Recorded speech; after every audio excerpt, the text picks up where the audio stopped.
Hello friends, मेरा नाम विजय पांडे है। मैं बॉटनी का विद्यार्थी रहा हूं और काफ़ी टाइम से बच्चों को मैं ऑफलाइन क्लासेस भी दे रहा था। नीट की प्रिपरेशन करा रहा था बच्चों को। और अब सर्विस चेंज होने की वजह से समय नहीं रहता, तो जिसकी वजह से मैं क्लासेस मैंने लेना बंद कर दिया। लेकिन मेरा एक छोटा सा प्रयास अब ये है कि मैं ऑनलाइन माध्यम से बच्चों को जो नीट की प्रिपरेशन कर रहे हैं उनके फ़ायदे के लिए कुछ चीज़ें मैं ऑनलाइन माध्यम से वो प्रोवाइड करूँ, उन तक पहुँचूँ। और इसी प्रयास में आज ये मेरा पहला प्रयास है कि आज मैं अपना पहला वीडियो बना रहा हूँ। इसमें मैं किसी यूनिट या किसी टॉपिक या किसी चैप्टर को नहीं कवर कर रहा। एक छोटा सा टॉपिक मैं आज आपके सामने डिस्कस करूँगा, alternation of generation in plants. और अभी हम आगे इसके बारे में बात करेंगे। लेकिन चूँकि मेरा पहला वीडियो है तो हो सकता है इसमें कुछ कमियाँ हों, इसमें कुछ सुधार की ज़रूरत हो। तो डेफिनेटली अभी उतना रिसोर्स भी नहीं है कि और समय ना होने की वजह से रिसोर्स मैं कलेक्ट नहीं कर पा रहा हूँ। लेकिन अगर आप लोगों का सुझाव रहेगा और आप लोगों को वीडियो अच्छी लगेगी, इन्फॉर्मेटिव रहेगी, तो डेफिनेटली मैं उस दिशा में भी कार्य करूँगा और आपको थोड़ा सा अच्छी क्वालिटी का वीडियो, अच्छी ड्यूरेशन का मैं आपको प्रोवाइड करूँगा। और पहला वीडियो है तो थोड़ा सा इन्फॉर्मेशन आपको टॉपिक से हट करके ये हम देना चाहेंगे कि बुक्स की बात करें अगर, कि बुक्स कौन सी प्रेफर करनी चाहिए। दुनिया भर के लेक्चर्स आपको मिल जाएंगे, इसके पीछे अलग अलग तरीके के अलग अलग कोचिंग वाले अलग सोर्स को मेंशन करेंगे। तो मेरा व्यक्तिगत सुझाव ये है कि आप बुक में एनसीईआरटी को फॉलो करिए, NCERT biology 11th and 12th।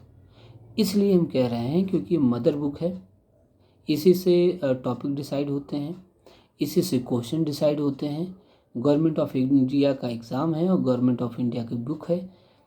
और आपको एग्ज़ाम देना है नीट का, सेंट्रल गवर्नमेंट ऑर्गेनाइज़ कराती है। तो आप डेफिनेटली आप सेंट्रल गवर्नमेंट की बुक को पढ़िए, ये आपके लिए बेनिफिशियल रहेगा। और अगर आप कभी एनालिसिस करने बैठिए तो आप पाएंगे कि 90 से 95% तक के जो क्वेश्चंस होते हैं वो एनसीईआरटी से ही आते हैं। 5% क्वेश्चंस हो सकता है कि आपको एनसीईआरटी में ना मिले। पहली बात, हो सकता है कि एग्जाम्पल्स वो बाहर से लें किसी क्वेश्चंस का, हो सकता है कि वो कॉन्सेप्ट बाहर से ले लें। लेकिन आपको डेविएट नहीं होना है, आपको ये मान के चलना है कि भाई 95% क्वेश्चन तो हम एनसीईआरटी से कवर कर ही रहे हैं, 5% क्वेश्चन पे हम रिस्क पे ले सकते हैं। बच्चों की गलती ये होती है कि 5% के लिए परेशान होते हैं और 5% के लिए अलग अलग बुकों को, अलग अलग कोचिंग मटेरियल्स को पढ़ने लगते हैं, लेकिन एनसीईआरटी जैसी सोर्स को वो नेगलेक्ट करते जाते हैं और लास्ट में एग्ज़ाम उनको नेगलेक्ट कर देता है। तो सच्चाई को समझिए, समय है, एनसीईआरटी को फॉलो करिए, इसकी एग्जाम्पल्स को आप याद कर लीजिए। एग्जाम्पल्स एक नहीं एनसीईआरटी के छोड़ने होते हैं। डायग्राम्स को पढ़ने की आपको हैबिट डेवलप करनी पड़ेगी। एनसीईआरटी के डायग्राम में अलग चीज़ें होती हैं, उसको अलग से पढ़ना है। डायग्राम्स को देखने की, उसमें जो लाइनें होती हैं वो पढ़ने की हैबिट डेवलप करना पड़ेगा। एग्जाम्पल्स को आपको याद करने पड़ेंगे और एनसीईआरटी की लाइनों को आपको पढ़ना पड़ेगा। ये एनसीईआरटी के पढ़ने का तरीका होता है। डायग्राम भी आपको पढ़ने पड़ेंगे, एनसीईआरटी की इन बिटवीन लाइंस को पढ़ना पड़ेगा, एनालिसिस करनी पड़ेगी, समझना पड़ेगा, एक एक लाइन, एक एक कीवर्ड को पढ़ना पड़ेगा। हर पेज पे कीवर्ड मिलेंगे, उसको पेज के ऊपर आप लिखिए, उसका मतलब को समझिए। और एग्जाम्पल्स, हर पेज के एग्जाम्पल्स आपको याद होने चाहिए। ये कुछ तरीके हैं तैयारी करने के, वो मैं आपको आगे बताऊँगा जब फुल वीडियो बनाएंगे हम टॉपिक वाइज, तो उसमें डिस्कस करेंगे। तो आज हम सीधे टॉपिक को शुरू करते हैं। ये मेरा तो सुझाव था जो मैंने आपको बताया। Topic alternation of generation. तो अल्टरनेशन ऑफ जनरेशन में हम अगर बात करें प्लांट में, तो प्लांट में 5 ग्रुप हैं: एल्गी, ब्रायो, टेरिडो, जिम्नो और एनजियो। एल्गी सबसे प्रिमिटिव का है और एंजियोस्पर्म सबसे एडवांस ग्रुप है। लाइफ साइकिल 3 तरीके की होती है प्लांट्स में। एक होती है हैप्लॉन्टिक लाइफ साइकिल, एक होती है डिप्लॉन्टिक लाइफ साइकिल, एक होती है हैप्लोडिप्लॉन्टिक लाइफ साइकिल। एग्जाम्पल की बात करें, हैप्लॉन्टिक लाइफ साइकिल एल्गी में नोटिस होगी, डिप्लॉन्टिक लाइफ साइकिल आपको नोटिस होगी जिम्नो और एंजियोस्पर्म में, और हैप्लोडिप्लॉन्टिक आपको नोटिस होगी ब्रायोफाइटा और टेरिडोफाइटा में। अब हम बात करते हैं सीधे हैप्लॉन्टिक लाइफ साइकिल की। हैप्लॉन्टिक लाइफ साइकिल आपको नोटिस होगी एल्गी में। क्या है हैप्लॉन्टिक लाइफ साइकिल?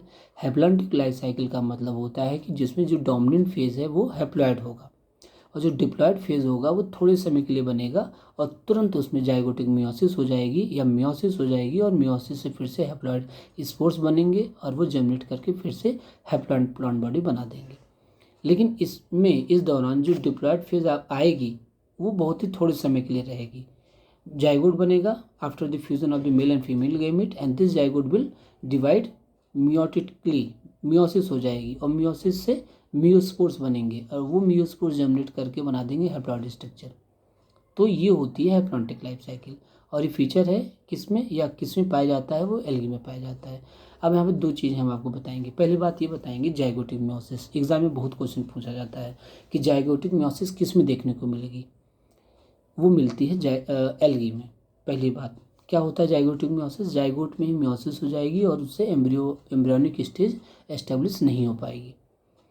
अब क्वेश्चन ये पूछा जाता है कि एल्गी में एम्ब्रियो क्यों नहीं बनता, ऐसे क्वेश्चन पूछ सकते हैं। तो आपको सिंपल से एक लाइन में आंसर देना है कि embryo is not present in alga due to the presence of the zygotic meiosis. भाई जब मियोसिस हो गया जाइगोट में तो जाइगोट तो 2n स्ट्रक्चर है, मियोसिस हो गया तो हो गया हैप्लॉइड स्टेज आ गई और एम्ब्रियो जो होता है डिप्लॉइड स्टेज होती है। तो जाइगोटिक मियोसिस की वजह से उसमें एम्ब्रियो वाली स्टेज नहीं आ पाती। ठीक, अब इसमें एग्जाम्पल अगर आप पढ़ोगे एनसीईआरटी में पेज नंबर 43 पर एग्जाम्पल क्या क्या हैं, एग्जाम्पल्स हैं हैप्लॉन्टिक लाइफ साइकिल के दिया हुआ है क्लेमाइडोमोनास, वॉलबॉक्स, स्पाइरोगायरा। अब ये एग्जाम्पल आपको याद कर लेना है कि हैप्लॉन्टिक लाइफ साइकिल में स्पाइरोगायरा, वॉलबॉक्स और क्लेमाइडोमोनास ये 3 एग्जाम्पल दिए हैं। ठीक, तो ये चीज़ें क्लियर हो गई। अब बात आती है एग्ज़ाम में क्वेश्चन पूछेगा, अगर आप पेज नंबर 44 पे जाओगे इसी बुक में लास्ट में तो आपको वहाँ पे 4 एल्गी के नाम दिए हैं। एक है एक्टोकार्पस, एक है पॉलीसाइफोनिया और एक है केल्प्स और एक चौथा है फ्यूकस। अब ये भी एल्गी हैं, एक्टोकार्पस, केल्प्स और फ्यूकस, ये हैं फियोफाइसी के मेंबर, ब्राउन एल्गी। पॉलीसाइफोनिया है रेड एल्गी।